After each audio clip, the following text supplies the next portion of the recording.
कह रहा बहन मैं दारू नहीं पीता हूँ, त्योहार वाले दिन दारू नहीं दारू नहीं पीता पीता हूँ। मैंने कि तू तो बड़ा समझदार हो गया, मैंने कि तूने दारू नहीं पी रखी, अब तू घर चला जा। कहने लगा दूसरा जो साथ था कि नहीं ये मेरे साथ जाएगा। ये उसको तोड़ा है, जैसे उन्होंने फोन करने की कोशिश की है तो वो जमीन में मारा गया है, उसका फोन ये साथ दिख रहा है इससे हमें। उसके साथ सीधा उन 4-5 लोगों ने मिलकर मर्डर करा है। मेरे ऊपर कुछ नहीं है, मेरा अकेला इतना तो मैं किसके सहारे से रहेंगे, मेरे बेटे के सहारे से रहेंगे।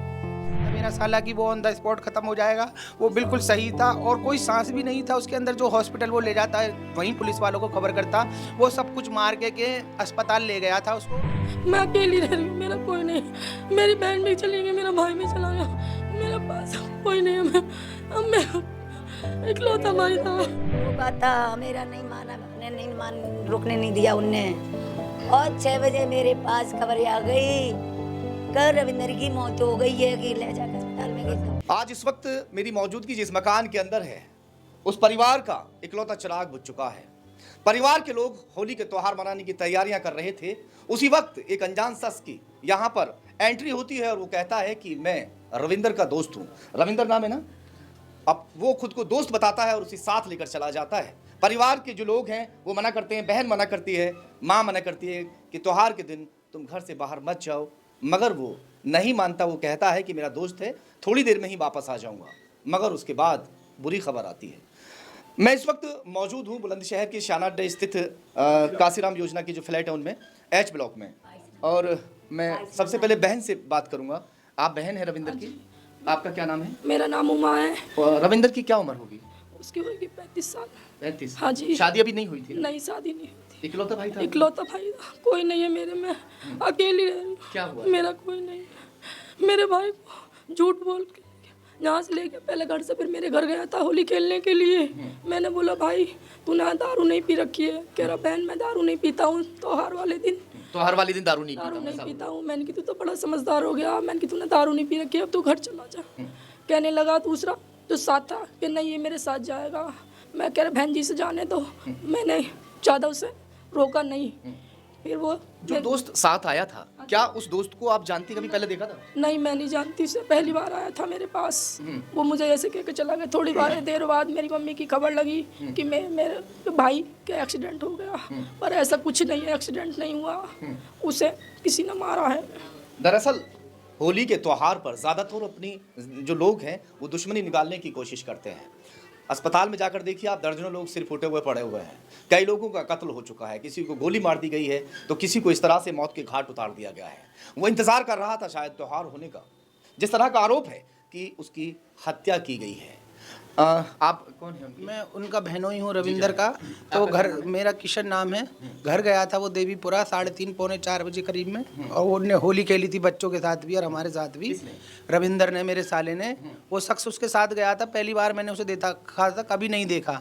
हमारे यहाँ कैमरे भी लग रहे हैं, उसमें भी वो शख्स आ रहा है, क्योंकि पहले कभी नहीं देखा मैंने, पहली बार देखा था। उससे नाई करी थी कि रविंदर अब घर जाना, मगर वो शख्स कह रहा था नहीं हमें किसी गाँव जाना है और अभी मिल के हम आ जाएंगे। मगर हमें नहीं पता था कि 3:30 से 4 बजे के बाद में 6 बजे हम पे उसके मौत की खबर आ जाएगी। हमें तो पूरा हत्या का वो है, क्योंकि उसकी ट्रॉली जिसमें लेके गया वो भी पूरी साबुत खड़ी है, उसमें कोई निशान नहीं है। जो दूसरा शख्स है उसके कहीं कोई चोट फैट का निशान नहीं है। कहता है कि ट्रॉली पलट गई है रविंदर के ऊपर और ऑन द स्पॉट ख़त्म हो गया है। ऐसा नहीं था मेरा साला कि वो ऑन द स्पॉट ख़त्म हो जाएगा, वो बिल्कुल सही था और कोई सांस भी नहीं था उसके अंदर। जो हॉस्पिटल वो ले जाता है वहीं पुलिस वालों को खबर करता, वो सब कुछ मार के अस्पताल ले गया था उसको। वहाँ सीधी उसकी बॉडी ले जाई गई है। पप्पी नाम है उसका, राधानगर का रहने वाला है, पप्पू पप्पी। पूरा शक है हमें कि उसने ही उसकी हत्या की गई है, बाकी अन्यथा उसको कुछ नहीं हुआ। कभी उसने ट्री कभी उसकी पलटी नहीं है। वो इतना पुराना वो है, बच्चों को छोड़ता है स्कूल को नई ट्री वो चलाता है। टर्री में कोई चोट हो गया? नहीं, टर्री में कोई चोट नहीं है, टर्री कोई टूटी फूटी भी नहीं? कुछ नहीं है। अम्मा जी आपका बेटा है ना, मेरा क्या बात हुई थी बेटे से आखिरी बार जब गया था घर से? मैंने मना करी तो वो कह रहा हूँ नहीं जो जाएगा जरूर मेरे साथ है। अभी आ जाएंगे, 5 बजे तक में आ जाएंगे। अभी आ रही मम्मी थोड़ी देर में। जो होगा दोस्त तो अब पता नहीं, मेरा तो मैं जानती नहीं उसे। पैसे कितने मांग रहा था आपसे? वो मेरा बेटा कह रहा हूँ मम्मी 100 रुपये दे दो। अब वो कह रहा हूँ नहीं मैं 200 रुपये दे दो। मैंने कही नहीं, वो कह रहा हूँ मम्मी भाई नीचे मम्मी 100 रुपये। वो कह रहा हूँ नहीं 200 रुपये। मैंने भी 100 रुपये उठा बैंक मैंने कहा ले मेरे पे 100 रुपये है, मेरे में नहीं है। और भैया जल्दी आ जाइए, कहाँ के जल्दी आ जाएगो। मुझसे जो कह के हुआ मेरे पे 6 तुमने बजे रोका भी था उसको? रोका था, मेरा नहीं माना, मैंने नहीं रुकने नहीं दिया उनने। और 6 बजे मेरे पास खबर आ गई तो रविंदर की मौत हो गई है कि ले जाकर अस्पताल में गए तो कितने बजे गया था? 4:30 बजे गए हुए घर से, 4:30 बजे पहले तो गए। आपके पास पहुंचा था ना? हाँ जी, पहले मेरे पास पहुंचा था। हाँ जी, पहले मेरे पास पहुंचा था। मैंने रोका नहीं। अब मेरा कोई नहीं रहा, मैं अकेली रह रही हूँ, मेरा कोई नहीं। मेरी बहन भी चली गई, मेरा भाई भी चला गया, मेरे पास कोई नहीं है। अब मैं इकलौता भाई था, मुझे ये है, मैं इंसाफ मिलना चाहिए मुझे, मेरा भाई का जो बदला मिलना चाहिए मुझे, की होना चाहिए। ये तस्वीर रविंदर की है। ये रविंदर है जो 2 दिन पहले तक बिल्कुल ठीक था, किसी तरह से ना कोई बीमार था और ना ही इतना कमज़ोर था कि अगर टिर्री पलट जाए वो ख़त्म हो जाए। ये उसका फोन था जो उन्होंने दिया है, ये सीधा सीधा जमीन में मारा गया है, यहाँ से हाँ। सीधा जमीन में मारा है। ये उसका फोन है, अगर डिस्प्ले जेब में टूटती तो डिस्प्ले नहीं टूट पाती सर यहाँ से। ये उसको तोड़ा है, जैसे उन्होंने फ़ोन करने की कोशिश की है तो वो ज़मीन में मारा गया है उसका फ़ोन। ये साक्षात दिख रहा है इससे हमें। उसके साथ सीधा उन 4-5 लोगों ने मिलकर मर्डर करा है। पप्पी मैंने इनमें पप्पी ही कोई नाम सुना है जो उसके साथ आया था, बाकी अन्यथा हम किसी को नहीं जानते, क्योंकि वो अकेला ट्री के नीचे दब के नहीं ख़त्म हो सकता। माँ जी क्या चाहते हैं आप? इंसाफ चाहिए, मेरे को कुछ नहीं चाहिए, मुझे इंसाफ चाहिए। मेरा बेटा को तो मैं भी बेटा के बदले वही चाहिए भैया, मुझे और कुछ नहीं है। मेरे ऊपर कुछ नहीं है, मेरा अकेला चिराग, तो मैं किसके सहारे से रहेंगे, मेरे बेटे के सहारे से रहेंगे। वो जो आया था साथ में जो कह रहा था कि सोनी 200 रुपये दे दो, उसे कभी देखा नहीं था आपने? नहीं, मैंने नहीं देखा था, कभी नहीं देखा था मैंने उसे। मैं अस्पताल में पहुंचे, मेरे कोई टिर्री में वो नहीं थी, और टिर्री पर ले जाके ब्रांच में गई, तो मैं पूरे अस्पताल में घूम के आई।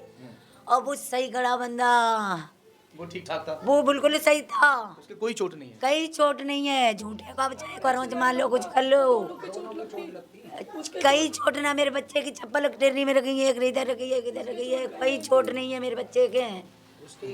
मेरे बच्चे के यहाँ ये कहीं नहीं है, मेरे बच्चे के मार हुए हैं। मैं सही बताए आपको बात, इंसाफ चाहिए मुझे कैसे भी। रविंदर को काफ़ी रोकने की कोशिश की, मगर रविंदर को मालूम नहीं था कि आज उसका आखिरी दिन है।